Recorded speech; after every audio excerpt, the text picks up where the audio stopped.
السلام عليكم ورحمة الله وبركاته. بسم الله الرحمن الرحيم. الحمد لله رب العالمين، والصلاة والسلام على سيد المرسلين نبينا وحبيبنا وقدوتنا محمد بن عبد الله وعلى آله وصحبه ومن استنى بسنته واهتدى بهداه إلى يوم الدين. أما بعد. সমস্ত প্রশংসা, গুণগান, তারিফ এবং স্তুতি সেই মহান রাজাধিরাজ আল্লাহ সুবহানাহু ওয়া তাআলা নিমিত্তে পেশ করছি, যিনি আমাদেরকে আমাদের অনলাইন ভিত্তিক এই ইসলামী শরিয়া কোর্সের আজকের এই ফিকহ ক্লাসে উপস্থিত হওয়ার তৌফিক দান করেছেন। আমরা সকলেই রব্বুল আলামিনের দরবারে অবনত মস্তকে কালিমাতুশ শুকর আদায় করি, সকলেই পড়ি আলহামদুলিল্লাহ। অতঃপর অবারিত সালাত, সালাম এবং শান্তির ধারা বর্ষিত হোক সর্বকালের সর্বশ্রেষ্ঠ মহামানব, সর্বোৎকৃষ্ট ব্যক্তি আল্লাহ সুবহানাহু ওয়া তাআলা, যাকে সমগ্র মাখলুকাতের কাছে দয়া এবং রহমতের মূর্ত প্রতীক হিসেবে প্রেরণ করেছিলেন, যার ব্যাপারে আল্লাহ সুবহানাহু ওয়া তাআলা রাহমাতুল লিল আলামিন হিসেবে কোরআনে কারীমে সাক্ষ্য দিয়েছেন। আসুন আমরা সেই প্রিয় নবীর প্রতি হৃদয়ের গহীন থেকে সালাত ও সালাম পেশ করি, সকলে পড়ি সাল্লাল্লাহু আলাইহি ওয়াসাল্লাম। প্রাণপ্রিয় দর্শক, শ্রোতা, দিনী ভাই এবং বন্ধুগণ, আমরা ইনশাআল্লাহ আজকে ফিকহের এই দ্বিতীয় ক্লাসে তাহারাত সংক্রান্ত আরও গুরুত্বপূর্ণ কিছু বিষয় জানার চেষ্টা করব, আল্লাহ রাব্বুল আলামিন যদি তৌফিক দান করেন। আমা তৌফিক ইল্লা বিল্লাহ। প্রাণপ্রিয় উপস্থিতি, সম্মানিত বন্ধুগণ, আমরা এর আগের ক্লাসে তাহারাত তথা পাক পবিত্রতার গুরুত্ব এবং ইসলামে এর মর্যাদা সম্পর্কে আলোকপাত করেছি। পাশাপাশি নাপাকির যে বিষয়টি সেটি আমরা উল্লেখ করেছিলাম, যে নাপাকি কয় প্রকার, তারপরে কিছু মাসলা মাসাইল এবং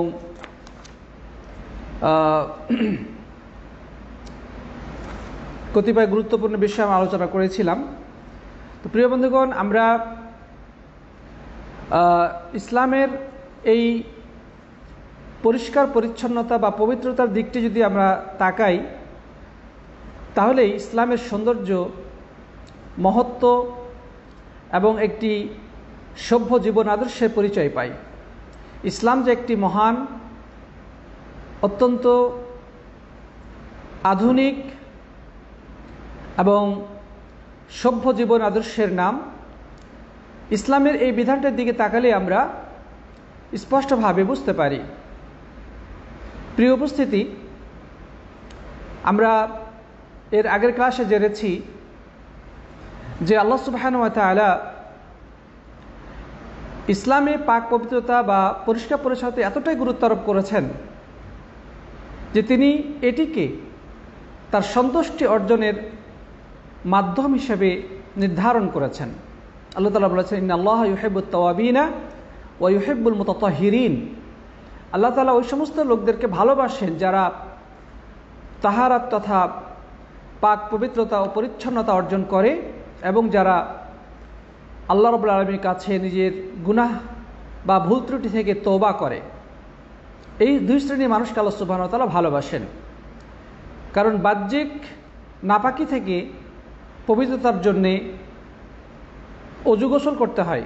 অজু গোসলের মাধ্যমে তার বাহ্যিক শরীরের পোশাক আশাকের বা যে জায়গায় সে অবস্থান করছে, যে জায়গায় সে সালাত আদায় করবে, এই বাহ্যিক স্থানগুলো, বাহ্যিক বিষয়গুলো তাকে পরিষ্কার করতে হয়। আর তওবার মাধ্যমে, পাপাচারের মাধ্যমে একজন মানুষের ভিতরটা যেভাবে কলুষিত হয়, ভিতরটা নোংরা হয়ে যায়, তওবার মাধ্যমে আল্লাহ সুবহানাহু ওয়া তাআলা ভিতরের সেই নোংরামিগুলোকে এবং এই সমস্ত ময়লা আবর্জনাকে তিনি ধুয়ে মুছে পরিষ্কার করে দেন। তার মানে যারা বাহ্যিকভাবেই বাহ্যিকভাবে পরিষ্কার পরিচ্ছন্নতা অর্জন করে, পাশাপাশি অভ্যন্তরীণভাবেও পরিষ্কার পরিচ্ছন্নতা অর্জন করে, আল্লাহ সুবহানাহু ওয়া তাআলা উভয় শ্রেণী মানুষকে ভালোবাসেন।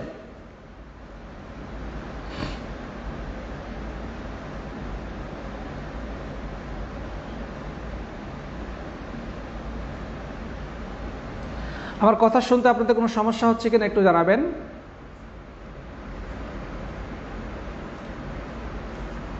বা দেখতে কোনো অসুবিধা হচ্ছে কিনা দয়া করে কমেন্ট করবেন।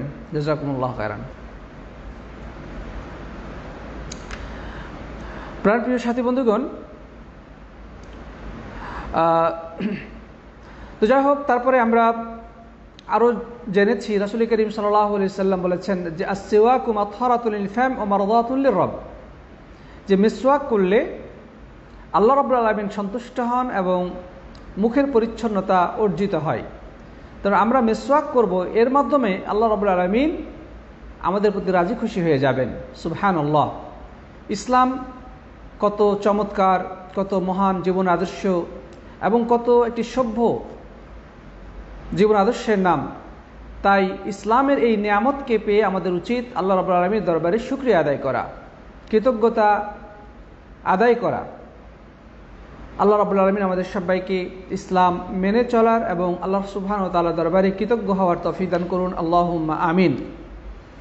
প্রিয় বন্ধুগণ, আমরা আরও জেনেছিলাম যে নাপাকির প্রকারভেদ, বড় নাপাকি আর ছোট নাপাকি।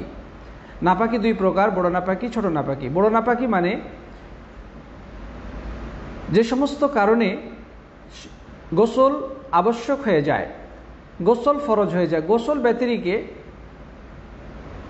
যে সকল ক্ষেত্রে পবিত্রতা অর্জন করা সম্ভব হয় না, সেগুলোকে বলা হয় বড় নাপাকি। যেমন বীর্যপাত হওয়া, স্বামী স্ত্রীর মিলন ঘটা, ঋতুস্রাব বা মহিলাদের বাচ্চা প্রসবের পরে যে স্রাব নির্গত হয় ইত্যাদি ইত্যাদি কারণে গোসল ফরজ হয়। তার মানে এই সকল ক্ষেত্রে একজন মানুষ নাপাকির মধ্যে যেটা বড় নাপাকি, সেই নাপাকি তার মধ্যে আসে এবং এটার জন্য তাকে অবশ্যই গোসল করতে হবে। আর দ্বিতীয় নাপাকি বলতে বোঝানো হয়েছে যেটা ওযু করলেই পবিত্রতা অর্জিত হয়ে যায়, এটার জন্য গোসল করার দরকার নেই। এটা হচ্ছে ছোট নাপাকি। যেমন আমরা এর আগে আলোচনা করেছি যে পেশাব পায়খানা রাস্তা দিয়ে কোনো কিছু বের হওয়া, পেশাব হোক, পায়খানা হোক, বাতাস হোক, কৃমি, রক্ত বা হালকা আঠালো জাতীয় যে পদার্থ বের হয় ইত্যাদি যেগুলো বের হয়, এগুলোর কারণে অজু আবশ্যক হয়ে যায়। অর্থাৎ অজু যদি থাকে অজু ভেঙে যাবে এবং সালাত আদায় করতে হলে বা কোরআনে কারীম তেলাওয়াত করতে হলে পুনরায় অজু করতে হবে। তারপরে ঘুমানো, উটের গোশত খাওয়া ইত্যাদি, ইনশাআল্লাহ এগুলো বিষয়ে সামনে আলোচনা রয়েছে। তারপরে আমরা পানির সম্পর্কে আলোচনা করেছিলাম, কারণ পাক পবিত্রতা অর্জনের ক্ষেত্রে সবার আগে পানির বিষয়টি প্রাধান্য পাবে, কারণ পানি দ্বারাই সাধারণত পরিষ্কার পরিচ্ছন্নতা অর্জন করে আমরা করি। আল্লাহ রাব্বুল আলামিন বিরাট বড় এই নিয়ামত পানি। তো এই পানির ক্ষেত্রে আমরা দেখেছি যে পানি দুই প্রকার, একটি হচ্ছে যে পাক পানি, আরেকটি হচ্ছে নাপাক পানি। মানে যেই পানি দ্বারা পরিষ্কার পরিচ্ছন্নতা অর্জন করা যায় সেটাকে বোঝানো হচ্ছে পাক বা পবিত্র পানি। তারপর আমরা দেখেছিলাম যে সেই পবিত্র পানি বলতে কোন ধরনের পানিকে পবিত্র পানি বলা হয়। সেগুলো হলো যে যেই পানি তার সৃষ্টিগত স্বভাবের উপরে অবশিষ্ট আছে সেটাই হচ্ছে পবিত্র পানি। যেমন কূপের পানি, নলকূপের পানি, ঝর্ণার পানি, সাগর বা নদীর পানি ইত্যাদি, এগুলো হচ্ছে পরিষ্কার পরিচ্ছন্ন এবং পবিত্র পানি। এগুলোর দ্বারা ওযু গোসল করা যাবে, পবিত্রতা অর্জন করা যাবে, নাপাকি দূর করা যাবে। আরেক প্রকার পানি রয়েছে যেগুলো অপবিত্র পানি, অর্থাৎ এই সকল পানি দ্বারা ওযু গোসল করলে তা শুদ্ধ হবে না। সেগুলো কি? এর সংজ্ঞায় বলা হয়েছে যে পানিটা পবিত্র ছিল, কিন্তু ওই পানিতে নাপাকি পড়ার কারণে যদি তার রং, স্বাদ অথবা ঘ্রাণ, এই তিনটি অথবা তিনটির যে কোনো একটি পরিবর্তন হয়ে যায়, তখন ওই পানিকে আর পবিত্র পানি বলা যাবে না, এটা অপবিত্র পানিতে পরিণত হবে। অর্থাৎ এই পানি দ্বারা অজু গোসল করলে তা সহি হবে না, কারণ সে তো নিজেই নাপাক। নাপাক দ্বারা কিভাবে পাকিজাগি হাসিল করা সম্ভব? নাপাক জিনিস দ্বারা কখনোই পবিত্রতা অর্জিত হতে পারে না। এজন্যে অবশ্যই পবিত্র পানি ব্যবহার করেই আমাদেরকে নাপাকি দূরীভূত করতে হবে। সাথী বন্ধুগণ, আরেক প্রকার পানির কথা আমরা আলোচনা করেছিলাম, যেটা আদতে পানির মতোই দেখতে, কিন্তু বা ওকে পানিও বলা হয়, কিন্তু তার মধ্যে এমন কিছু মিশানো হয়েছে অথবা মিশানো ছাড়াই ওইটার সাথে অন্য একটা শব্দ যুক্ত করে তাকে বোঝাতে হয়। যেমন ডাবের পানি, গোলাপ জল, এর মধ্যে যদিও যেমন ডাবের পানি, এটা তো পানি, কিন্তু শুরুতে ডাবের পানি বলা হচ্ছে, মানে শুরুতে ডাব যদি না বলা হয় তবে সেটা বোঝানো যাবে না। সুতরাং এই ডাবের পানি দ্বারা অজু গোসল করা যাবে না, এটা দ্বারা সাফ হবে না। সে নিজে পবিত্র, খেতে পারেন সুপেয়, কিন্তু এটা দ্বারা অজু গোসল করা যাবে না বা পবিত্রতা হাসিল করা যাবে না। কেউ যদি বলে যে পানি নাই, সে ডাব ভেঙে অজু করে নেই, হবে না। তারপরে অনুরূপভাবে যে যেমন গোলাপ জল, এটা দ্বারা অজু গোসল করা যাবে না। বা এই যে বিভিন্ন ধরনের পানীয় বাজারে কিনে পাওয়া যায়, এগুলো দ্বারা অজু গোসল করা যাবে না। সেগুলো নিজে হয়তোবা পবিত্র, তারা এগুলো পান করা যাবে, এগুলো ব্যবহার করা যাবে, কিন্তু পাক পবিত্রতা অর্জনের জন্য এগুলা ব্যবহার করা বৈধ নয়। সাথী বন্ধুগণ, আমরা যাই হোক এই বিষয়গুলো আমরা গত ক্লাসে আলোচনা করেছিলাম। তারপর কিছু মাসলা আলোচনা করেছিলাম, যেখানে বলা হয়েছে যে আবদ্ধ পানিতে পেশাব করে এবং সেখানে গোসল করা নিষেধ। কুকুরের ঝুঁটা বা কুকুর যদি কোনো পাত্রে মুখ দেয়, তাহলে সেই পাত্রটা ব্যবহারের শরীরসম্মত নিয়ম কি সেটাও আমরা জেনেছি। যে কোনো কুকুর যদি পাত্রে মুখ দেয়, তবে সেই পাত্রটা নাপাক হয়ে যায় এবং সেটা পবিত্র করার জন্যে অবশ্যই 7 বার ধৌত করতে হবে। 7 বারের মধ্যে প্রথমবার মাটি দ্বারা ভালো করে ঘষে নিতে হবে, তারপরে বাকি 6 বার পানি দ্বারা ধৌত করলেই সেটা পবিত্র হয়ে যাবে। এটি সহিহ বুখারী এবং মুসলিমে এই হাদিসটি রয়েছে। যাই হোক, তারপরে বিড়ালের ঝুঁটা পাক না নাপাক, তো এটার ব্যাপারে কথা হলো যে বিড়াল যদি কোনো পাত্রে মুখ দেয়, পানিতে বা খাদ্যদ্রব্য বা দুধে ইত্যাদিতে মুখ দেয়, তবে সেটা নাপাক হয়ে যাবে না। তবে এখানে রুচির বিষয় আছে। কারো যদি রুচি থাকে, মানে রুচিতে বাদে সে ব্যবহার করবে না, আর যদি তার কোনো সমস্যা মনে না হয় তা ব্যবহার করতে পারে। ইসলামী দৃষ্টিতে তার নাপাক নয়, বরং হাদিসে বর্ণিত হয়েছে রাসূল করিম সাল্লাল্লাহু আলাইহি সাল্লাম তিনি যে পাত্রে বিড়ালকে পানি পান করেছেন, ওই পাত্রে বাকি অবশিষ্ট পানি দ্বারা তিনি অজু করেছেন। শুকুরের ঝুঁটা অবশ্যই নাপাক, যেহেতু আপাদমস্তক সেটা নাপাক। আল্লাহ তাআলা এটাকে নাজিস হিসেবে আখ্যায়িত করেছেন বা রিজসুন হিসেবে আখ্যায়িত করেছেন। ফাইন্নাহু রিজ, সূরা আনআমের 145 নম্বর আয়াত আল্লাহ সুবহানাহু ওয়া তাআলা বলছেন যে এই খিনজির বা শুকর হচ্ছে নাপাক। সুতরাং এই নাপাক প্রাণীর ঝুঁটা অবশ্যই নাপাক। গতকালকে একটা প্রশ্ন করা হয়েছিল যে গৃহপালিত গাধা বা খচ্চরের ঝুঁটা নাপাক কিনা। তো এই ব্যাপারে অধিক বিশুদ্ধ কথা হলো যে এগুলোর লালা, অর্থাৎ তার মুখ নিঃসৃত যে লালাগুলো মুখ থেকে যেগুলো নিঃসৃত হয়, সেটা নাপাক নয়, সেগুলো পাক। কারণ রাসূল করিম সাল্লাল্লাহু আলাইহি ওয়াসাল্লাম এগুলোর পিঠে চড়তেন, খচ্চরের পিঠে চড়েছেন বা সাহাবাগণ চড়তেন। আর যে ব্যক্তি এই সমস্ত প্রাণীর পিঠে আরোহণ চড়বে, কোথাও যাতায়াতের জন্য এগুলোকে ব্যবহার করবে, খুব স্বভাবতই এগুলোর লালা হ্যাঁ, মুখনিসৃত এই পানি ইত্যাদি পোশাকে লাগতে পারে, শরীরে লাগতে পারে, কোনো ক্ষতি হবে না বা লাগতে পারে, এটাই স্বাভাবিক। কিন্তু এমন কোনো হাদিস নেই যেখানে রাসূল করিম সাল্লাল্লাহু আলাইহি ওয়াসাল্লাম এই সমস্ত গাধা বা খচ্চর ইত্যাদির লালা থেকে নালাকে তিনি নাপাক বলেছেন, এমন কোনো কথা পাওয়া যায় না। সুতরাং আলেমগণ এখান থেকেই বলেছেন যে গাধা বা খচ্চরের লালা নাপাক নয়, এটা যদি কোনো খাদ্যদ্রব্যে মুখ দিয়ে দেয় তাহলে নাপাক হবে না, যদিও এগুলোর গোশত খাওয়া হারাম। যাই হোক, প্রিয় সাথী বন্ধুগণ, আমরা মোটামুটি গত ক্লাসের আলোচিত বিষয়গুলো মৌলিকভাবে আমরা আবারও আলোচনা করলাম। আজকে আমরা যে বিষয়টি নিয়ে আলোকপাত করব সেটি হলো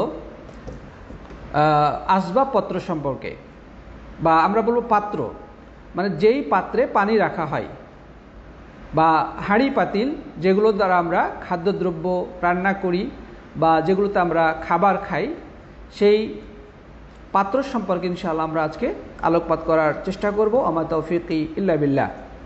প্রিয় উপস্থিতি, যদিও পাত্রের সম্পর্ক পানাহারের সাথে, মানে খাওয়া দাওয়ার ক্ষেত্রে আমরা গ্লাস বা হাঁড়ি পাতিল, প্লেট ইত্যাদি ব্যবহার করি, কিন্তু আমাদের যেহেতু আলোচনা চলছে পাক পবিত্রতার সম্পর্কে, আর পাক পবিত্রতার ক্ষেত্রে পানি ব্যবহার আলোচনা আমরা ইতিপূর্বে করলাম, কিন্তু পানিটা আমরা রাখবো যেই পাত্রে, স্বাভাবিকভাবেই আমাদেরকে সেই পাত্র সম্পর্কে আলোচনা বা সেই পাত্র সম্পর্কে আমাদেরকে জানতে হবে যে সেই পাত্রটাতে আমরা রাখবো, সে পাত্রটা পবিত্র না কি অপবিত্র, বা আমরা সেই পাত্রের বিধিবিধানগুলো আমাদের জন্য জানা জরুরি। প্রিয় সাথী বন্ধুগণ, আরবিতে আনিয়াতুন বলা হয় পাত্রকে। আনিয়াতুন মানে পাত্র, আর আল আওয়ানি মানে পাত্রসমূহ, বহুবচন। প্রিয় বন্ধুগণ, আল্লাহ সুবহানাহু ওয়া তাআলা আমাদের জন্যে এই বিশ্ব চরাচরে যা কিছু আছে সবই আমাদের জন্যই সৃষ্টি করেছেন। আল্লাহ তাআলা সূরা বাকারার 29 নম্বর আয়াতে বলছেন, হুয়াল্লাযী খালাকা লাকুম মা ফিল আরদি জামিআ, তিনি তো সেই মহান সত্তা যিনি তোমাদের জন্যে এই ভূপৃষ্ঠে যা কিছু রয়েছে সবই সৃষ্টি করেছেন। মানে এই জমিনের উপরে বা এই ভূপৃষ্ঠে যা কিছু রয়েছে তিনি তোমাদের জন্যে, তোমাদের কল্যাণের জন্যেই সেগুলো সৃষ্টি করেছেন। সুতরাং আমরা যে সমস্ত আসবাবপত্র ব্যবহার করি, যত কিছু ব্যবহার করি, সবই আল্লাহ সুবহানাহু ওয়া তাআলা আমাদের কল্যাণের জন্যেই সৃষ্টি করেছেন।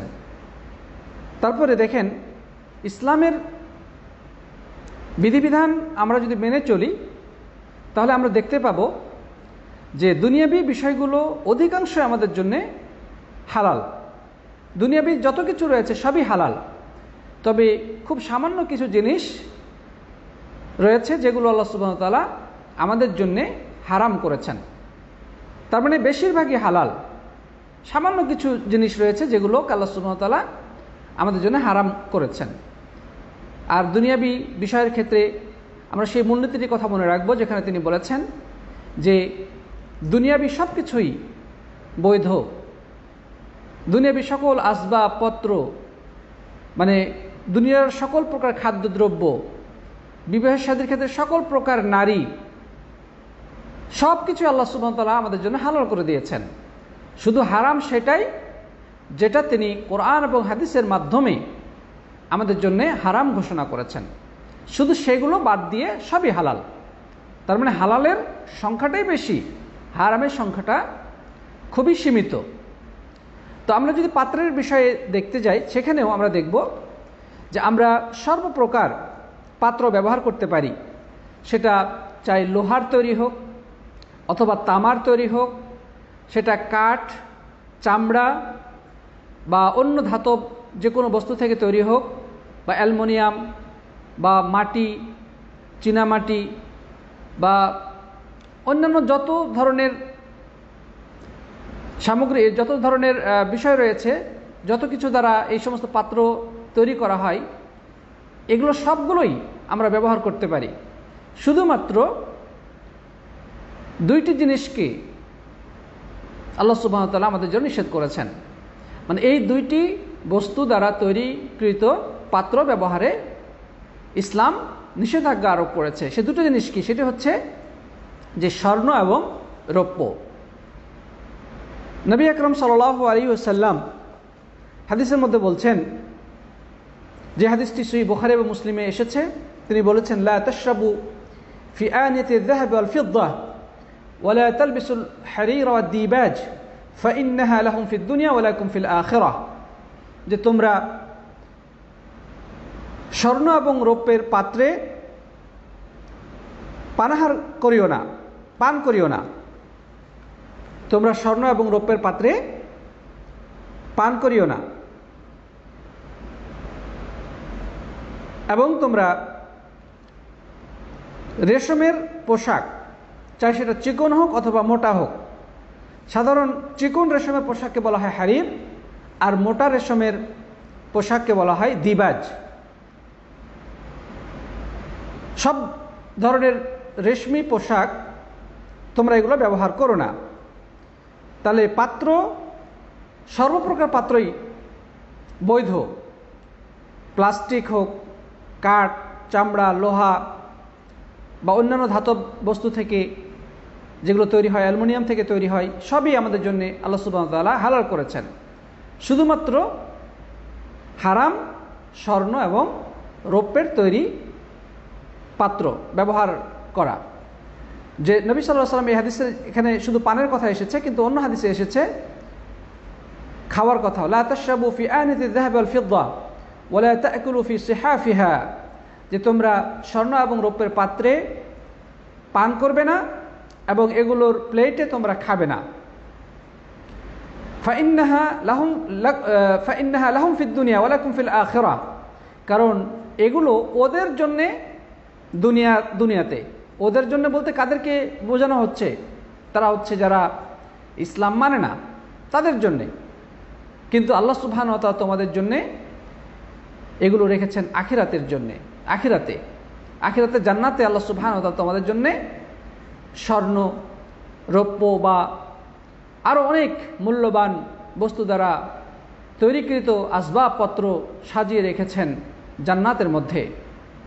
প্রিয় বন্ধুগণ, তাহলে আমরা এই হাদিস থেকে জানতে পারলাম যে স্বর্ণ এবং রৌপ্যের পাত্রে পান করা যাবে না, বা এগুলোর প্লেটে খাবার গ্রহণ করা যাবে না।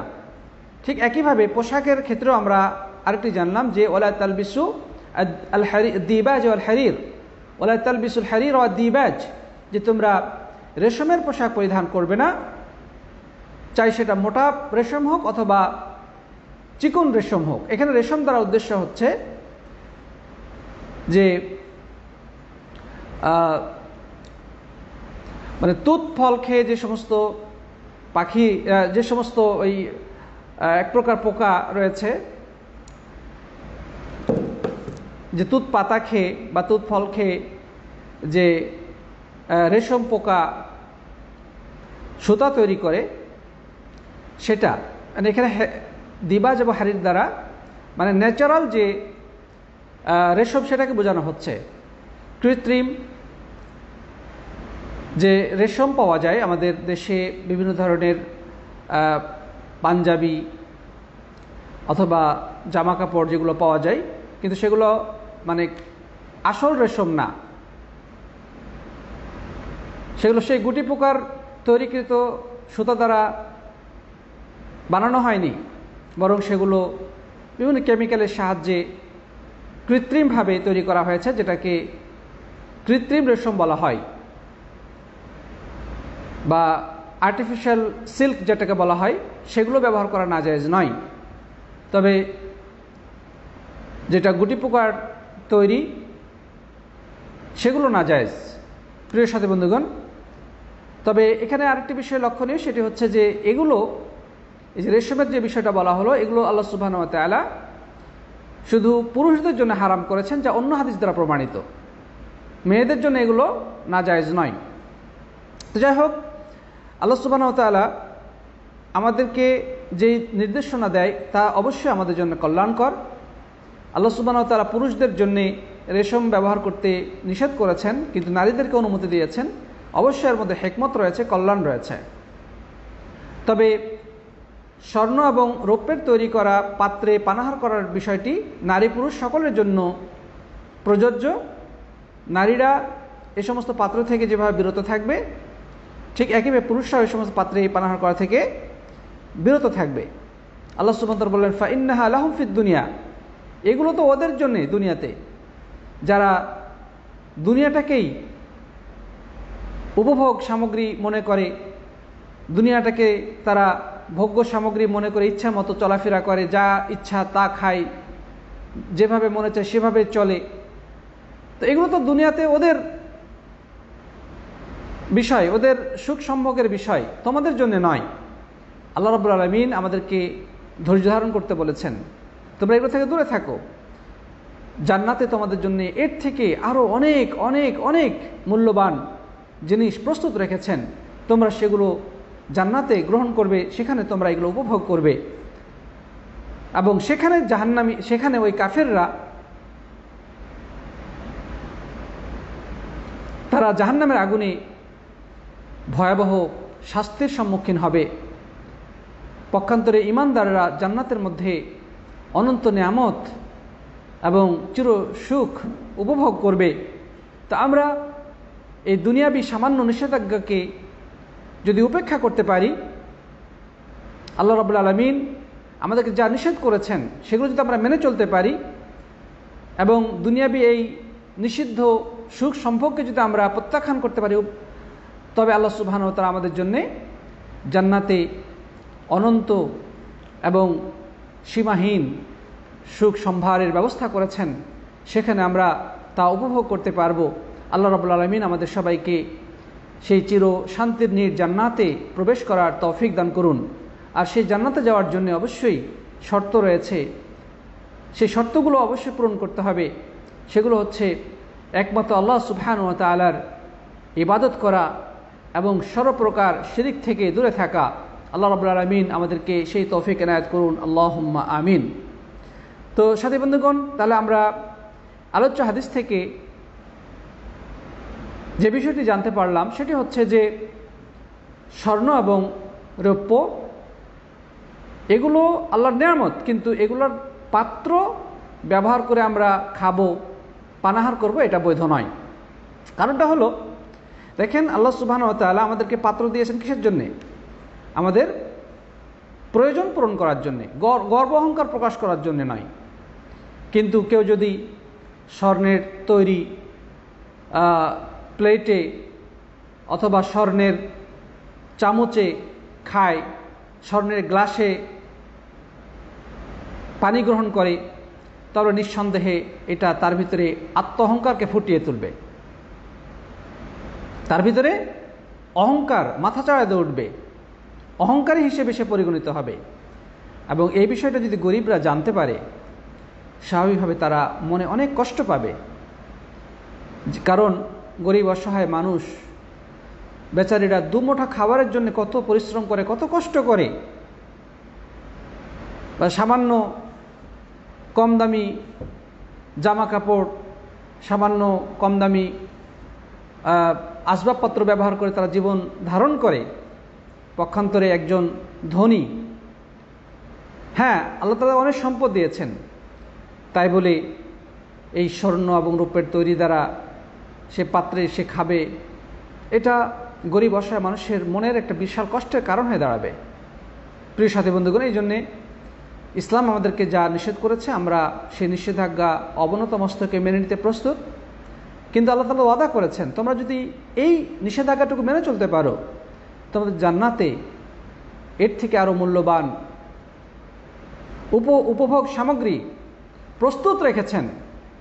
দুনিয়ার এই যত নেয়ামত সম্ভার আমরা দেখতে পাচ্ছি, আখিরাতের তুলনায় সেগুলো কিছুই না, শুধু নাম মাত্র। এগুলা জান্নাতের সেই নেয়ামত সামগ্রী, আসবাবপত্র, সেগুলোর দাম কত যেটা হাদিসে বর্ণিত হয়েছে, বা সেই জমিনের দাম কত সেটা হাদিসে বর্ণিত হয়েছে, যে সেখানের মানে এক ধনুক সমপরিমাণ জায়গার দাম জান্নাতের মধ্যে আল্লাহ সুবহানাহু ওয়া তাআলা আমাদেরকে মানে জান্নাতবাসীদেরকে তিনি জান্নাত দিবেন।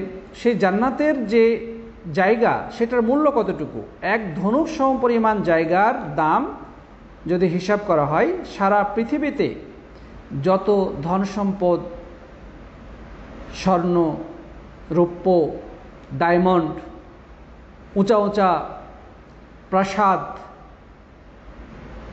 তারপরে পৃথিবীর সবচেয়ে দামি দামি শহরগুলোর জায়গা জমি, তথা সারা পৃথিবীতে যত কিছু আছে সব কিছুকে যদি বিক্রি করে দেওয়া হয়, তবে ওই এক ধনুক সমপরিমাণ, একটা ধনুক, তীর ধনুক, ধনুক বসালে যে জায়গাটুকু আসে এতটুকু জায়গার দাম হবে না। এটা হাদিসে উল্লেখিত হয়েছে। সুবহানাল্লাহ। প্রিয় বন্ধুগণ, তাহলে আমরা যদি কল্পনা করি সেই জান্নাতের সুখ সম্ভারকে, তাহলে এই দুনিয়ার এই সুখ সম্ভার দেখে আমাদের পাগল হওয়ার কোনো কারণ নেই। আমাদের সেই চিন্তাটাকে মাথায় জাগ্রত রাখতে হবে যে আমরা জান্নাতে পেতে চাই, দুনিয়াবি একটু কষ্ট স্বীকার করে হলেও আমরা আখিরাতে পেতে চাই আল্লাহ রাব্বুল আলামিনের কাছে। যদিও আখিরাতের সেই জান্নাতের নেয়ামত সামগ্রী মানুষের কল্পনার বাইরে, যা কেউ কল্পনাও করতে পারবে না।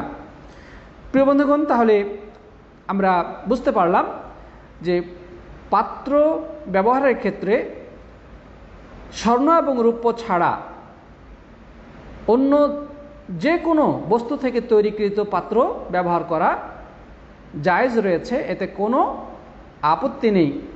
শুধু স্বর্ণ এবং রৌপ্যর ক্ষেত্রে আমাদেরকে সর্বাধিক সতর্কতা অবলম্বন করতে হবে। যদিও স্বর্ণের বর্তমান যে দাম, অধিকাংশ মানুষের এটা চিন্তারও বাইরে, স্বর্ণের পেটে খাবে।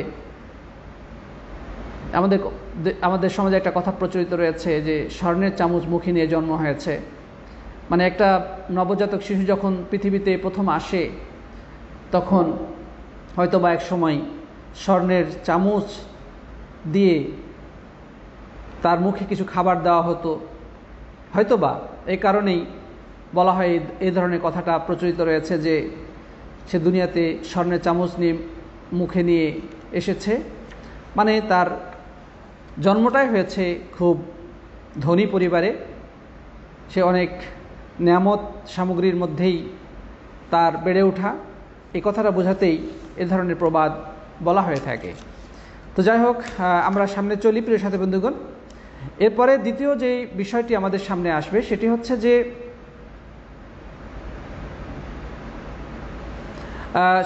যে অমুসলিমদের পাত্র ব্যবহার করা যাবে কিনা। এখানে দুইটি বিষয়। একটা হচ্ছে অমুসলিমদের ব্যবহৃত কাপড় বা পাত্র ইত্যাদি। একটা হচ্ছে অমুসলিমদের পাত্র, তারা যে পাত্রে খাওয়া দাওয়া করে বা করেছে, এই পাত্র ব্যবহার করা যাবে কিনা। অথবা অমুসলিমদের তৈরি করা পাত্রে হয়তো বাজারে বিক্রি করছে কিন্তু তৈরি করেছে কাফিররা,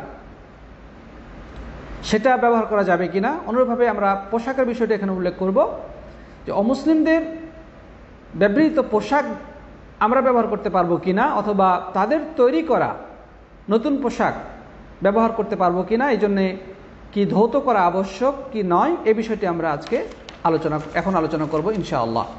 প্রিয় বন্ধুগণ, এক্ষেত্রে যেটা ইসলামের বিধান, আমরা ইসলামের যে মহান উদারতার দিকটি চিন্তা করি, তবেই ইসলামের সৌন্দর্য আবারও আমাদের কাছে প্রস্ফুটিত হবে। সেটি হচ্ছে যে অমুসলিমরা যদিও নাপাক, ইসলামের দৃষ্টিতে কাফেরদেরকে নাপাক বলা হয়েছে, তার মানে তারা বিধানগতভাবে নাপাক, ঈমান না থাকার কারণে তারা নাপাক, কিন্তু তাদের বাহ্যিক যে শরীরটা রয়েছে সেটা নাপাক নয়। অর্থাৎ একজন অমুসলিম সে যদি পরিষ্কার পরিচ্ছন্ন থাকে, গোসল করে আসলো, তার সাথে একজন মুসলিম যদি হাত মিলায় বা তার শরীরের সাথে শরীরের স্পর্শ ঘটে, তবে কি সে মুসলিম নাপাক হয়ে যাবে? না, সে মুসলিম নাপাক হবে না। তার সাথে হাত মিলালে, হ্যান্ডশেক করলে সে মুসলিমের হাত নাপাক হয়ে যাবে? অবশ্যই নয়। তবে তার ভিতরে ঈমান না থাকার কারণে সে বিধানগতভাবে হুকুমগতভাবে নাপাক। আর একজন মুসলিম তার মধ্যে ঈমান থাকার কারণে সে পাক। আর বাহ্যিক ক্ষেত্রে সেটা হচ্ছে হুকুমগতভাবে, কিন্তু বাহ্যত তার শরীরে যদি কোনো নাপাকি না থাকে, সে যদি পরিষ্কার পরিচ্ছন্ন থাকে, তবে তার শরীরটা নাপাক নয়। ঠিক একইভাবে ওই পরিষ্কার পরিচ্ছন্ন শরীরে সে যদি কোনো পোশাক পরিধান করে থাকে এবং সেই পোশাকে কোনো ধরনের নাপাকির স্পর্শ না লাগে, তবে সেই পোশাকটা নাপাক হয়ে যায় না। প্রয়োজন বোধে কোনো মুসলিম তার সেই ব্যবহৃত কাপড়টা ব্যবহার করতে পারে। যেমন অনেক সময় হতে পারে যে আমাদের দেশে হোস্টেলগুলোতে একই রুমে একজন হিন্দু মুসলিম, একজন হিন্দু ছাত্র রয়েছে, একজন মুসলিম ছাত্র রয়েছে। তো অনেক সময় হয় হিন্দুর ব্যবহৃত গামছাটা হয়তো যদি মুসলিম ছাত্রটি ব্যবহার করে, পরিষ্কার পরিচ্ছন্ন আছে, সে ব্যবহার করে, কিন্তু অনেক সময় দরকার বোধে মুসলিম ছেলেরাও যদি সেই গামছাটা নেয় বা তার তোয়ালেটা নিয়ে ইউজ করে, তাহলে এটা জায়েজ কিনা? হ্যাঁ, অবশ্যই জায়েজ, এটা জায়েজ। অথবা তার শার্টটা সে পরলো, প্রয়োজন বসে তার জামাটা, তার প্যান্ট পরলো, এটা না জায়েজ নয়। অর্থাৎ অমুসলিমদের ব্যবহৃত পোশাক নাজায়েজ নয়, তবে যদি নিশ্চিতভাবে জানা যায় যে তার মধ্যে নাপাকি রয়েছে। অর্থাৎ আমি জানি যে আমার রুমমেট পেশাব করে পানি নেয় না, তো স্বভাবতই তার প্যান্টে নাপাকি লেগে আছে, তবে অবশ্যই সেটা নাজায়েজ, এটা ব্যবহার করা বৈধ নয়। তবে যদি সেটাকে ধুয়ে ব্যবহার করা হয় তাতে কোনো আপত্তি নেই। আশা করি আমরা বিষয়টি বুঝতে পেরেছি। প্রিয় বন্ধুগণ, অনুরূপভাবে কাফেরদের তৈরি করা যে সমস্ত পাত্র রয়েছে অথবা পোশাক রয়েছে, সেগুলো আমরা ব্যবহার করতে পারি, শরীয়তে কোনো বাধা নেই। কারণ আল্লাহ রাসূল সাল্লাল্লাহু আলাইহি সাল্লাম থেকে প্রমাণিত হয়েছে যে তিনি ইয়েমেন বা সিরিয়া থেকে আসা কাফেরদের তৈরি করা পোশাক নতুন ক্রয় করে ব্যবহার করেছেন এবং সাহাবায়ে কেরাম ব্যবহার করতেন, কিন্তু তিনি তাদেরকে সেগুলো ধৌত করার আদেশ করেন নাই যে তোমরা আগে ধৌত করো। অথচ ওই সিরিয়াতে বা ইয়ামানে যারা তৈরি করতে, এগুলো তারা কাফেররা তৈরি করেছে। তাহলে আমরা এখান থেকে যেটা পাই সেটা হচ্ছে যে কাফেররা যা কিছুই তৈরি করুক, দুনিয়াবি অনেক কিছুই তারা তৈরি করে, যদি আমি নিশ্চিতভাবে না জানতে পারি যার মধ্যে নাপাকি লেগে রয়েছে, তবে তা ধৌত করা আবশ্যক নয়। সেই তাদের তৈরি করা পোশাক, তাদের তৈরি করা আসবাবপত্র, এগুলো আমরা অনায়াসে ব্যবহার করতে পারি। তবে স্বাস্থ্যগত দিক থেকে স্বাস্থ্যবিজ্ঞানীগণ বলেছেন যে বাজারের যে সমস্ত নতুন কাপড় চোপড় আমরা কিনে নিয়ে আসি বা আসবাবপত্র কিনে নিয়ে আসি, সেই ক্ষেত্রে আমাদের উচিত এগুলো ধুয়ে নেওয়া, কারণ অনেক ধরনের জীবাণু লেগে থাকতে পারে। কারণ ওই বাজারে যেই কাপড়টা থাকে বা আসবাবপত্রগুলো থাকে, এগুলো বিভিন্ন শ্রেণীর মানুষ নাড়াচাড়া করে, যার কারণে সেগুলোতে জীবাণু থাকতে পারে। এই জন্য ধুয়ে নেওয়াটা স্বাস্থ্যের জন্য উপকারী, তবে এটা নাপাক নয়। অর্থাৎ বাজার থেকে আপনি একটা কাপড় কিনলেন, ওইটাকে পরে যদি আপনি নামাজ পড়েন, নামাজ সহি হয়ে যাবে, কোনো আপত্তি নেই, ধোয়াটা আবশ্যক নয়। তবে স্বাস্থ্যগত বিবেচনায় স্বাস্থ্যবিজ্ঞানীগণ সতর্ক করেছেন এই বিষয়ে, জীবাণু মুক্ত করে নেওয়াটা ভালো। বাজার থেকে জিনিস কিনে এসে ধুয়ে শুকিয়ে তারপরে সেটা ব্যবহার করাটা বেশি ভালো, তবে শরীরের দৃষ্টিতে সেটা নাপাক নয়। আসবাবপত্রের ব্যাপারে হাদিসে বর্ণিত হয়েছে, হাদিসে সালাবাত আল খুশানি রাদিয়াল্লাহু তাআলা আনহু তিনি বলছেন যে ইন্না বিআরদি কওমি আহলি কিতাব, যে আমরা আহলি কিতাবদের এলাকায় যাই, তো সেখানে গিয়ে আমরা বিভিন্ন ধরনের পাত্র পাই। হতে পারে যুদ্ধের মাধ্যমে তাদেরকে পরাজিত করার পরে তাদের থেকে বিভিন্ন গনিমতের সম্পদ হিসেবে পাত্র আমরা পেয়ে থাকি। তো এগুলো আমরা ব্যবহার করব কিনা? সালাব আল খুশানি রাদিয়াল্লাহু তাআলা রাসূল করিম সাল্লাল্লাহু আলাইহি ওয়াসাল্লামকে প্রশ্ন করলেন। তখন তিনি জবাবে বললেন, ইন ওয়াজাদতুম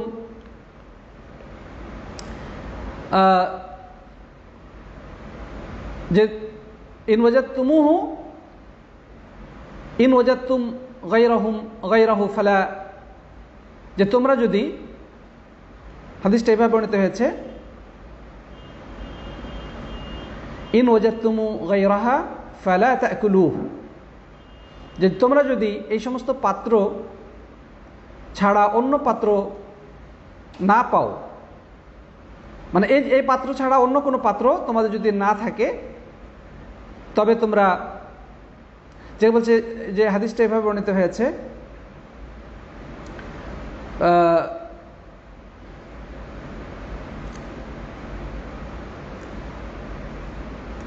প্রিয় সাথী বন্ধুগণ, আমরা যে হাদিসটি উল্লেখ করলাম, এই হাদিসে সালাব আল খুশানি বলছেন যে ক্বালা কুলতু ইয়া রাসূলুল্লাহ ইন্না বিআরদি কওমি আহলি কিতাব আফানা আকুলু ফি আনিয়াতিহিম।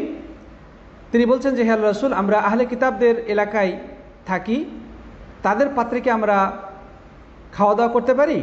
ক্বালা লা তাকুলু ফিহা, যে না, তোমরা এই পাত্রে খাওয়া দাওয়া করিও না। ইল্লা আন তাজিদু গায়রাহা ফাগসিলুহা, তবে তোমরা যদি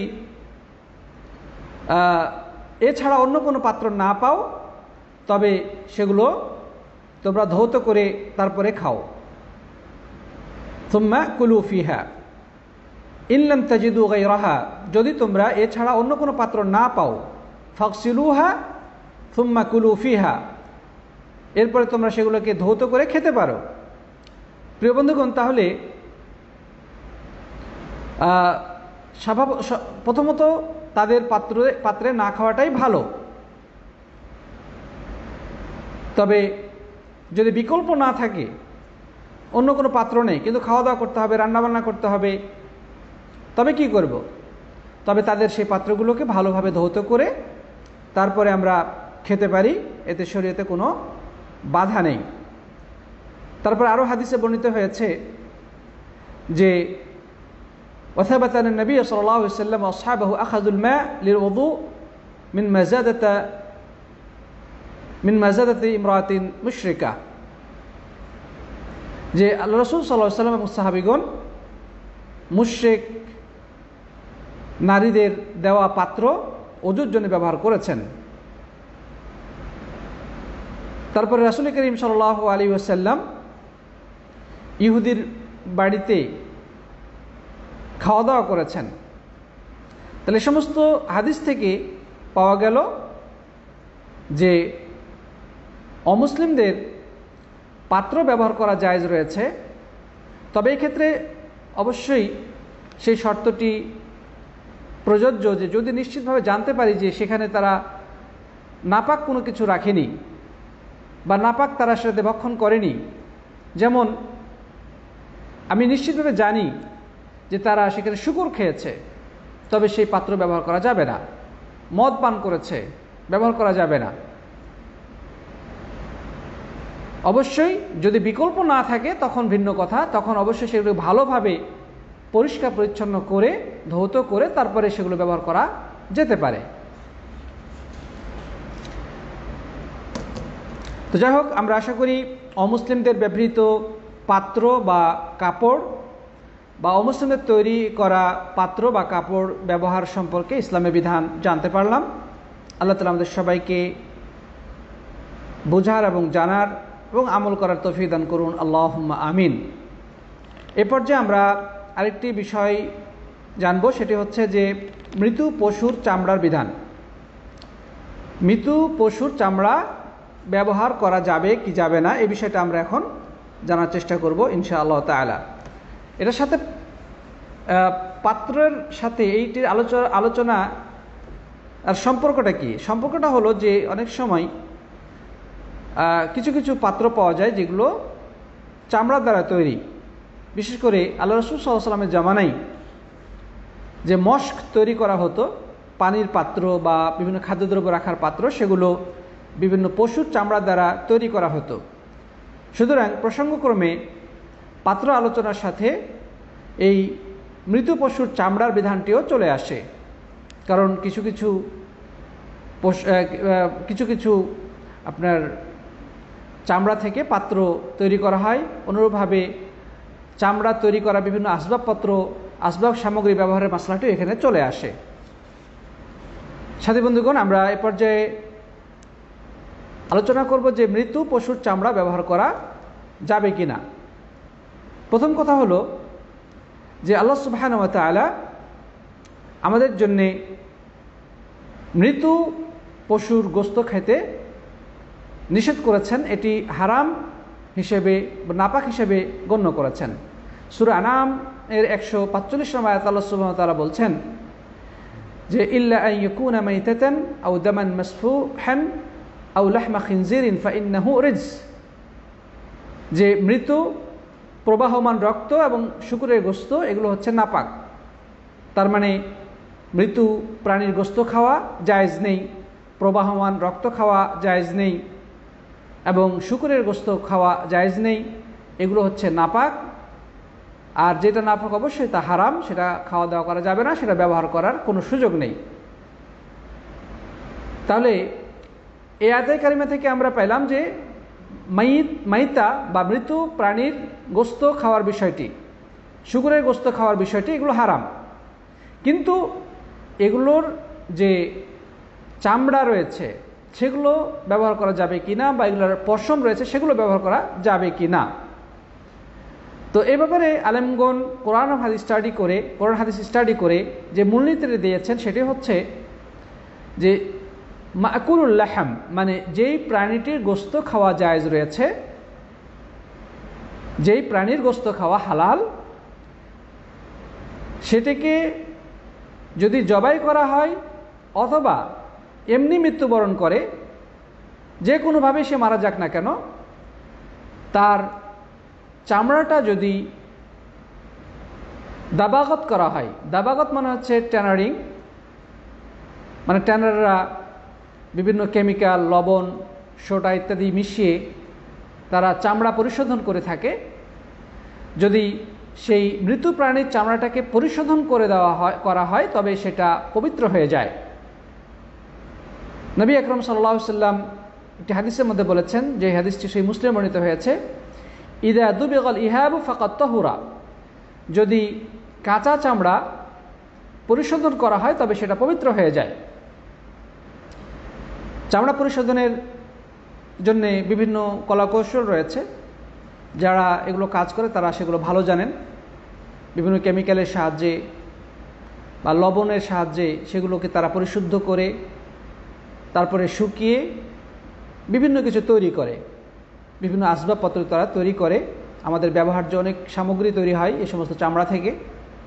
তো মোট কথা, যদি এই কাঁচা চামড়াকে পরিশোধন করা হয়, যেটাকে আরবিতে দাবাগত বলা হয়, হাদিসে এই দুবিগা শব্দটি এসেছে, দুবিগা মানে দাবাগত করা, ট্যানারিং যেটাকে বলা হয়।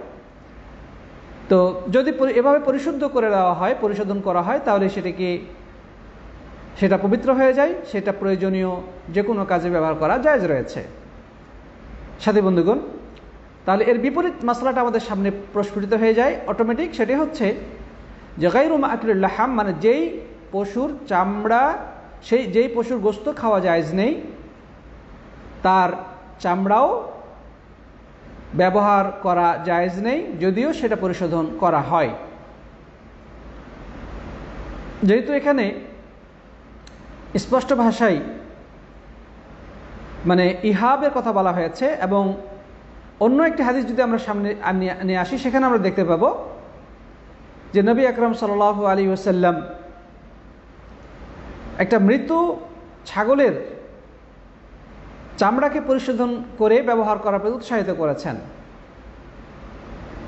নবী আকরাম সাল্লাল্লাহু আলাইহি ওয়াসাল্লাম কোথাও যাচ্ছিলেন, পথিমধ্যে দেখলেন একটি মৃত ছাগল পড়ে আছে, ছাগলটা মারা গেছে। তখন তিনি ওই এলাকার লোকদেরকে ডেকে বললেন যে হাল্লা আখাজু, বা আল্লাহ রাসূল সাল্লাল্লাহু আলাইহি ওয়াসাল্লাম ওদেরকে উদ্দেশ্য করে বললেন, হাল্লা আখাজু ইহাবাহা ফাদাবাগুহু ফান্তাফাউ বিহি, যে এরা যদি এটা চামড়া বের করে এটাকে পরিশোধন করে নিত, তাহলে তারা এর দ্বারা উপকৃত হতে পারত। তারা কেন এমনটি করলো না? ফাকালু ইন্নাহা মাইতা, তখন তারা বলল, অর্থাৎ সাহাবাগণ বললেন যে এটা তো মৃত ছাগল। তখন নবী আকরাম সাল্লাল্লাহু আলাইহি ওয়াসাল্লাম বললেন, ফাইন্নামা হারুমা আকলুহা, মৃত প্রাণীর গোশত খাওয়া হারাম, কিন্তু এর চামড়া ব্যবহার করা তো হারাম নয়। অর্থাৎ মৃত প্রাণী যদি সেটা গোশত খাওয়া হালাল হয়ে থাকে, তাহলে তার চামড়াকে যদি পরিশোধন করে ব্যবহার করা হয় তবে কোনো আপত্তি নেই, এটা পবিত্র। পক্ষান্তরে যে সমস্ত প্রাণীর গোশত খাওয়া হারাম, আল্লাহ তাআলা যেগুলোকে হারাম করেছেন, সেগুলো জবাই করা হোক অথবা স্বাভাবিকভাবে বা যে কোনো দুর্ঘটনায় মৃত্যুবরণ করে, তবে তার চামড়া সম্পূর্ণ হারাম। ব্যবহার ওই চামড়া থেকে তৈরি করা কোনো কিছু ব্যবহার করা মুসলিমদের জন্য কিনা বৈধ নয়। পার্থক্যটা বুঝতে হবে যে সেই চামড়াটা কি হালাল প্রাণীর চামড়া নাকি হারাম প্রাণীর চামড়া। প্রিয় বন্ধুগণ, এই বিষয়টা আমাদেরকে জানতে হবে। যদি জানা যায় নিশ্চিতভাবে যে এটা হারাম প্রাণী থেকে তৈরি করা হয়েছে, তাহলে সেটা ব্যবহার করা যাবে না।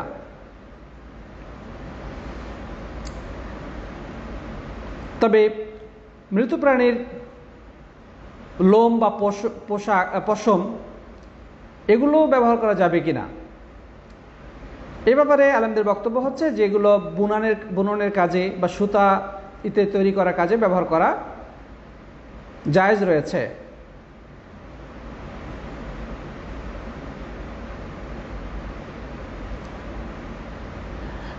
এখানেও একই কথা যে মৃত্যু পশুর চুল এবং পশম, লোম বা পশম এগুলো দ্বারা যদি সুতা বানানো হয় বা এগুলো দ্বারা যদি কাপড় তৈরি করা হয় বা বিভিন্ন আসবাব সামগ্রী তৈরি করা হয়, সেগুলো ব্যবহার করা জায়েজ রয়েছে।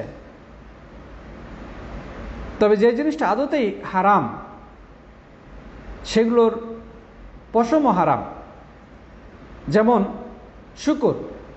কুকুর এগুলো সম্পূর্ণ হারাম এবং আপাদমস্তক এগুলো অপবিত্র। সুতরাং এগুলোর চামড়া, রক্ত, হাড্ডি, গোশত, পশম সব কিছুই কমপ্লিটলি হারাম। এগুলো কোনো কাজেই ব্যবহার করা জায়েজ নেই। প্রিয় বন্ধুগণ, এরপরে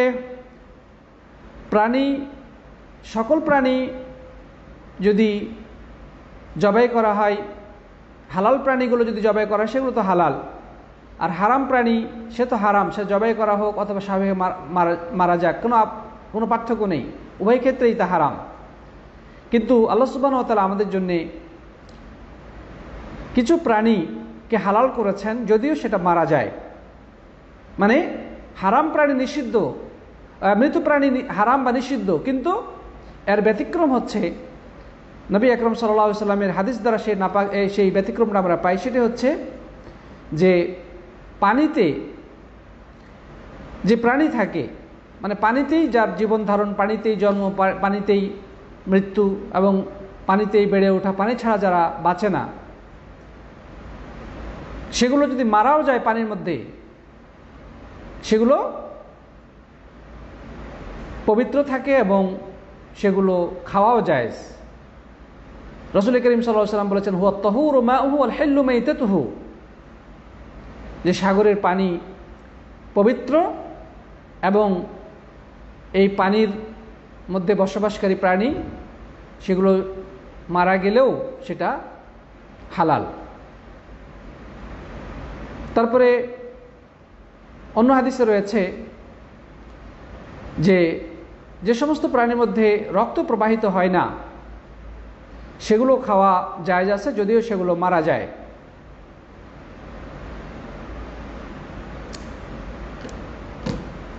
দুঃখিত, আমরা যেটা বললাম যে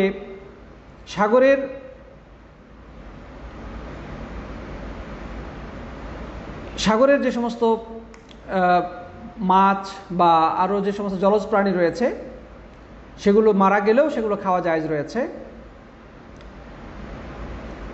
এছাড়া এবং সমস্ত মৃত প্রাণী নাপাক, তবে ওই মাছ যেটা জলজ প্রাণী পানিতেই বসবাস করে, পানিতে জীবন ধারণ করে, পানিতেই মারা গেছে, সেটা নাপাক নয়, সেটা পাক। অনুরূপভাবে মানুষ জীবিত এবং মৃত্যু উভয় অবস্থায় পাক, মানে বাহ্যিক পাকের কথা বলা হচ্ছে এখানে। এমনকি একজন কাফের সে যদি মারাও যায় তার শরীরটা কিন্তু পাক, যদিও হুকমান সে নাপাক, কিন্তু ওই কাফেরের শরীরে হাত দিলে আমি নাপাক হয়ে যাব বিষয়টা এমন নয়। সে জীবিত অবস্থায় তার শরীরে হাত দিলে যেভাবে আমরা নাপাক হব না, ঠিক মারা যাওয়ার পরেও তার শরীর স্পর্শ করার ফলে কোনো মুসলিম নাপাক হয়ে যাবে না। অর্থাৎ মানুষ মাত্রই জীবিত এবং মৃত্যু সকল অবস্থায় পাক। তারপরে যে সমস্ত প্রাণীর মধ্যে রক্ত প্রবাহিত হয় না সেগুলো মারা গেলেও পাক থাকে, পবিত্র থাকে, যেমন মাছি, ফড়িং ইত্যাদি। এগুলোর শরীরে আলাদাভাবে রক্ত প্রবাহিত হয় না, সুতরাং এগুলো যদি মারাও যায়, অনেক সময় খাদ্যে মাছি পড়ে থাকে বা ফড়িং পড়ে থাকে, তাহলে ওই খাদ্যটা নাপাক হয়ে যাবে এমনটি নয়, কারণ এগুলো শরীরের ভিতরে আলাদা কোনো রক্তের প্রবাহ নেই। যার কারণে ইসলামী শরীয়তের দৃষ্টিকোণ থেকে এই সমস্ত প্রাণী মারা গেলেও নাপাক নয়, জীবিত অবস্থা তো অবশ্যই নয়। এখানে একটি হাদিস বলা হয়ে থাকে যে উহিল্লা লানা মাইতাতান ওয়া দামান, যে আমাদের জন্য দুইটি মৃত্যু এবং দুই প্রকার রক্তকে হালাল করা হয়েছে। একটা হচ্ছে আসসামাক ওয়াল জারাদ, মাছ এবং টিড্ডি, মানে ফড়িং জাতীয় এক প্রকার প্রাণী যা মরুভূমিতে থাকে বা আরব দেশে সাধারণত দেখা যায়, অন্যান্য দেশেও রয়েছে। সাধারণত এটা ফড়িং নয়, ফড়িংয়ের মতো দেখতে, তো এটা আলাদা নাম, আরবিতে এটাকে জারাদ বলা হয়েছে, যেটা লাখে লাখে ঝাঁকে ঝাঁকে উড়ে বেড়ায়। যে কিছুদিন আগে বেশ কয়েক দেশে এই জারাদের বিপর্যয় দেখা গিয়েছিল। তারা লক্ষ লক্ষ এই ফড়িং জাতীয় প্রাণী তারা কোনো এলাকায় যখন প্রবেশ করে তখন সেখানকার ফসল ইত্যাদি সব খেয়ে শেষ করে ফেলে। তো এরকম একটা বিপর্যয় দেখা গিয়েছিল, বিভিন্ন দেশে এটা ঘটেছিল। এই যে জারাদ, ইসলামের দৃষ্টিতে এই জারাদ খাওয়া জায়েজ রয়েছে, ফড়িংয়ের মতো। অনেকে আবার এটিকে সরাসরি ফড়িং তর্জমা করেছে, না, ফড়িং তর্জমাটা ভুল, এটি ফড়িং নয়, বরং ফড়িংয়ের অনুরূপ একটি আলাদা প্রজাতির প্রাণী। সুতরাং ওই জারাদ এটি খাওয়া জায়েজ রয়েছে। তো এটা হাদিসে রয়েছে উহিল্লা লানা মাইতাতান ওয়া দামান, দামান দুই প্রকার রক্ত এবং দুই প্রকার মৃত আমাদের জন্য খাওয়া হালাল। একটা হচ্ছে মাছ এবং একটা হচ্ছে ফড়িং। মাছ যদি মারাও যায় সেটা খাওয়া জায়েজ রয়েছে। অনুরূপভাবে আল জারাদ মানে হচ্ছে টিড্ডি, জারাদ মানে হচ্ছে ফড়িং জাতীয় এক প্রকার প্রাণী, সেটা খাওয়া জায়েজ রয়েছে। আর দুইটি রক্ত কি? আল কাবিদ ওয়া তিহাল। কাবিদ মানে হচ্ছে কলিজা, আর তিহাল মানে হচ্ছে ফুসফুস। অর্থাৎ প্রাণী জবাই করার পরে প্রবাহমান যে রক্তটা সেটা খাওয়া জায়েজ নেই। আপনি গরু জবাই করলেন, ছাগল জবাই করলেন, সে গরু ছাগলের রক্তগুলো খাওয়া জায়েজ নেই। তবে হাদিসে যেটা বলা হয়েছে আল কাবিদ মানে কলিজা, তিহাল ফুসফুস, এগুলো এক প্রকার রক্ত, কিন্তু সেটা প্রবাহমান নয়, এই কারণে এগুলো খাওয়া জায়েজ রয়েছে। যদিও মুহাদ্দিসিনদের দৃষ্টিতে হাদিসটি সহিহ নয়, হাদিসটি যঈফ, কিন্তু বিধানগুলো সহিহ। অর্থাৎ এই হাদিসের যে বিধান সেগুলো সহিহ। রাসূল করিম সাল্লাল্লাহু আলাইহি সাল্লাম তিনি জারাদ খেয়েছেন, মানে ওই ফড়িং জাতীয় প্রাণীটি খেয়েছেন। হাদিসে বর্ণিত হয়েছে যে গাজাউনা মা রাসূলিল্লাহ সাল্লাল্লাহু আলাইহি ওয়াসাল্লাম সাবআ গাজাওয়াত নাআকুলু মাআহুল জারাদ, যে আমরা রাসূল করিম সাল্লাল্লাহু আলাইহি ওয়াসাল্লামের সাথে যুদ্ধে গিয়ে জারাদ খেতাম। এটি ইবনে মাজাহ ছাড়া অন্যান্য সুনান গ্রন্থে বর্ণিত হয়েছে। প্রিয় বন্ধুগণ, তাহলে আমরা আজকে বেশ কিছু জিনিসের পাক বা নাপাক সম্পর্কে জানতে পারলাম। পাত্র কোনগুলো পাক এবং কোনগুলো নাপাক সেগুলো আমরা জেনেছি, অর্থাৎ কোন পাত্রগুলো ব্যবহার করা আমাদের জন্য ইসলাম সম্মত, শরীয়তসম্মত জায়েজ এবং কোনগুলো না জায়েজ সেগুলো আমরা জেনেছি। তারপর অমুসলিমদের ব্যবহার করা বা তৈরি করা কাপড় বা পোশাক, তারপর তাদের ব্যবহৃত বা তাদের তৈরিকৃত আসবাবপত্র বা প্লেট, হাঁড়ি পাত্র ইত্যাদি এগুলো ব্যবহার করা যাবে কিনা সেটা জেনেছি। তারপরে মৃত্যু পশুর চামড়ার বিধানটাও আমরা জেনেছি। যদি মৃত্যু প্রাণী সেটা মাকুলুল লাহাম তথা হালাল প্রাণী হয়, তবে সেটা যদি মারাও যায়, সেটা জবাই করা হলে তো অবশ্যই জায়েজ, সেটা যদি মারাও যায় তারপরে তার চামড়াটাকে টানারিং করার মাধ্যমে, শোধন করার মাধ্যমে পবিত্র করে নেওয়া যায়, সেটা ব্যবহার করা যাবে, কোনো আপত্তি নেই। তবে সেটা যদি নাপাক প্রাণী হয়ে থাকে, অর্থাৎ যা আমাদের জন্য হালাল নয়, তবে তার চামড়া টানারিং করার মাধ্যমেও, পরিশোধন করার মাধ্যমেও পবিত্র হবে না, সেটা নাপাকই থাকবে। বাঘের চামড়া, বাঘ তো না যায়, বাঘ আমাদের জন্য কি খাওয়া জায়েজ? অবশ্যই না, না জায়েজ। বাঘের চামড়া যদি কেউ পরিশোধন করে বা বাঘের চামড়া বাঘের চামড়া থেকে তৈরি করা কোনো বস্তু আমরা ক্রয় করে ব্যবহার করতে হলে সেটা জায়েজ হবে? না, জায়েজ হবে না। কারণ যেহেতু জিনিসটা আদতেই নাপাক এবং জিনিসটা যেহেতু আদতেই হারাম, সুতরাং ওই হারাম প্রাণীর চামড়াও ব্যবহার করা হারাম। তারপরে মৃত প্রাণীর পশুর চুল এবং পশম সম্পর্কে আমরা জানলাম, যেগুলো পবিত্র, ব্যবহার করা যাবে।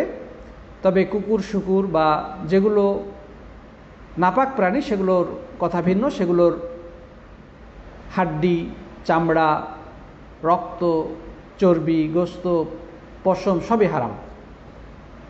তারপরে কোন কোন প্রাণী পাক এবং কোন কোন প্রাণী নাপাক সেটা আমরা জেনেছি। যে কিছু প্রাণী মারা গেলেও পবিত্র থাকে, সেগুলো হচ্ছে মাছ, তারপরে যে সমস্ত প্রাণীর মধ্যে রক্তের প্রবাহ নেই, যেমন মাছি, ফড়িং, তারপরে মানুষ ইত্যাদি। ওমর ফারুক ভাই প্রশ্ন করেছেন, শেখ পুকুরের কাঁকড়া খাওয়া যাবে কিনা? হ্যাঁ, পুকুরে যেই কাঁকড়া বসবাস করে এবং সেখানেই তার জীবন মরণ, এই জাতীয় কাঁকড়া খাওয়া জায়েজ রয়েছে, কোনো আপত্তি নেই ইনশাআল্লাহ। এটা হালাল প্রাণীর অন্তর্ভুক্ত। তেলাপোকা যদি খাবারের উপর পড়ে তা কি হারাম হয়ে যাবে? না, হারাম হবে না। তেলাপোকার মধ্যেও প্রবাহমান রক্ত নেই, যার কারণে তেলাপোকা যদি কোনো খাবারের মধ্যে পড়ে, এতে ওই খাবারটা কি হবে না? নাপাক হবে না।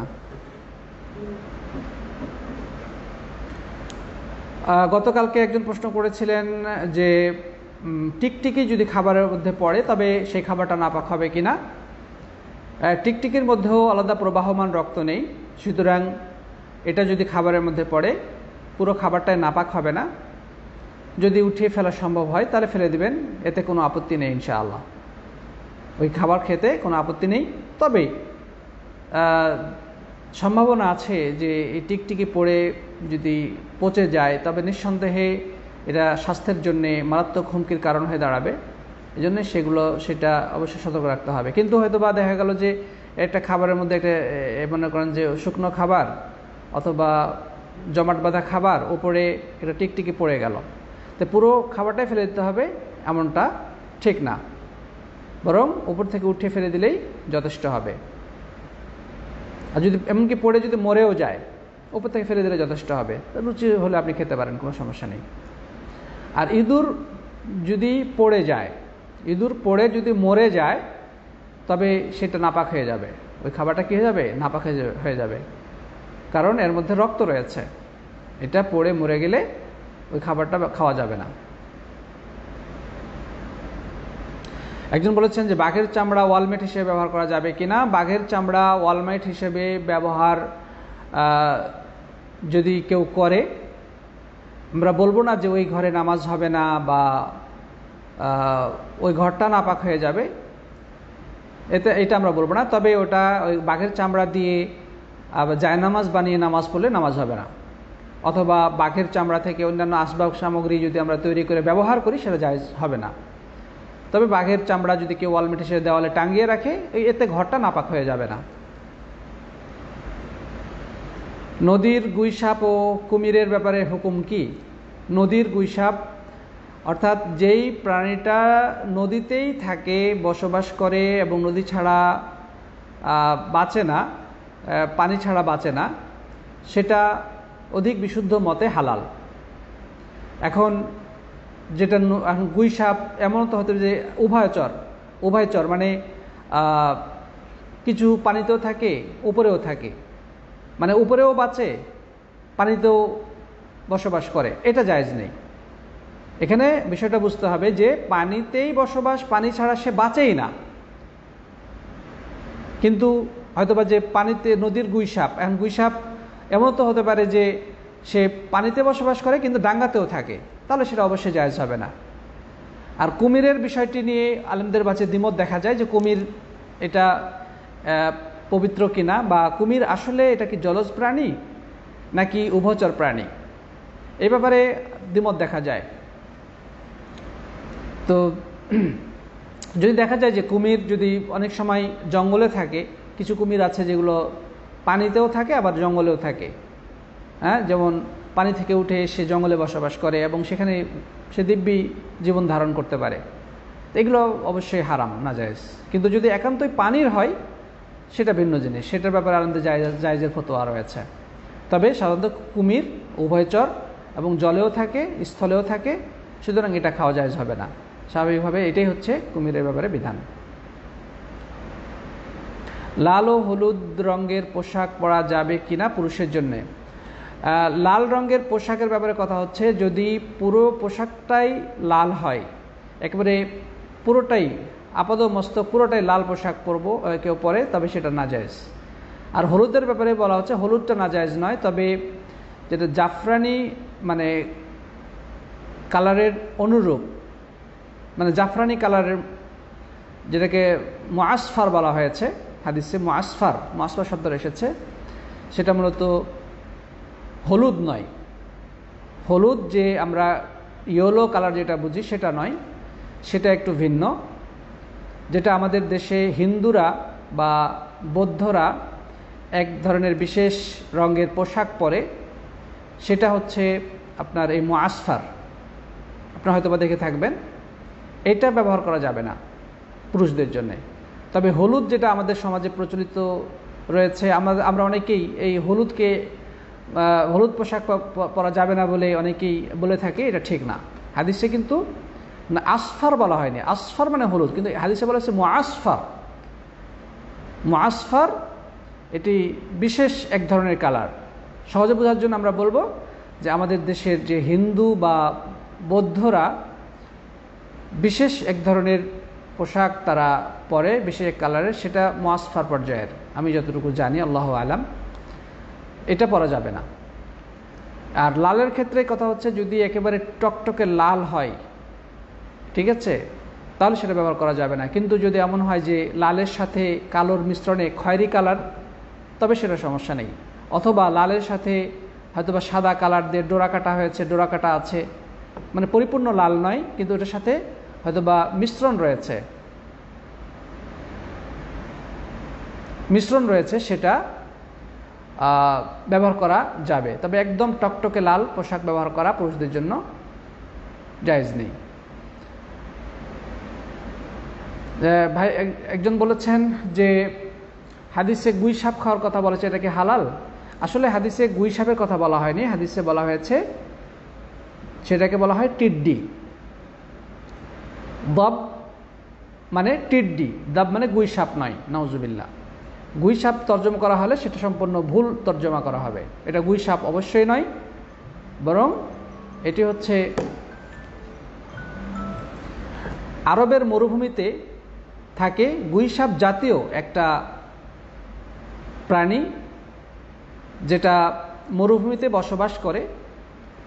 এটা জায়েজ।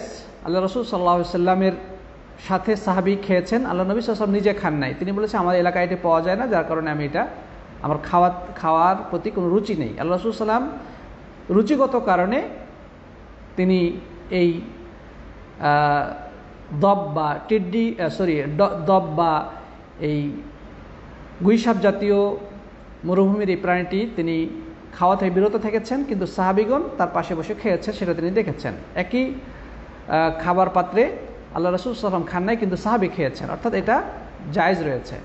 তবে সেটা আমার দেশের গুইসাপ অবশ্যই নয়, ওইটা সম্পূর্ণ হারাম। পক্ষান্তরে দব বা আরব দেশের যে মরুভূমির মধ্যে বসবাস করে বিশেষ এক প্রকার গুইসাপ জাতীয় প্রাণী, সেটা খাওয়া জায়েজ রয়েছে, এবং এটা স্বাস্থ্যের জন্য অনেক ভালো, অনেক পুষ্টিকর, এবং শরীরে শক্তি সরবরাহ করে, তারপরে শরীরে বিষ ব্যথা দূর করে, এবং আরব দেশে এগুলো বাজারে কিনে পাওয়া যায়, মানুষে খায়, এটা খাওয়া জায়েজ রয়েছে। কারো যদি রুচিতে হয় খেতে পারে, কোনো সমস্যা নেই ইনশাআল্লাহ। তো ঠিক আছে, আমরা আজকে আর লম্বা করতে পারছি না। জাযাকুমুল্লাহ খায়রান। পরবর্তীতে ইনশাআল্লাহ আবারও কথা হবে। আগামী ক্লাসে আমরা ফিকহের বাকি যে বিষয়গুলো সেগুলো আমরা আলোচনা করব। তা আপনাদের যারা এখনও ফিকহের বইটা ডাউনলোড করে নেন নাই, আপনাদের অনুরোধ জানাবো আমাদের গ্রুপগুলো থেকে আপনারা সেগুলো সংগ্রহ করে নেবেন, অথবা ইতিমধ্যে যারা এই ফিকহের পিডিএফটা পেয়েছেন তাদের কাছ থেকে আপনারা নিয়ে সংগ্রহ করে নেবেন ইনশাআল্লাহ। আর তাওহীদের পরীক্ষার বিষয়ে ইনশাআল্লাহ আমরা উচিত এই গ্রুপে ঘোষণা দেব, আপনারা জানতে পারবেন। জাযাকুমুল্লাহ খায়রান। আসসালামু আলাইকুম ওয়া রাহমাতুল্লাহ।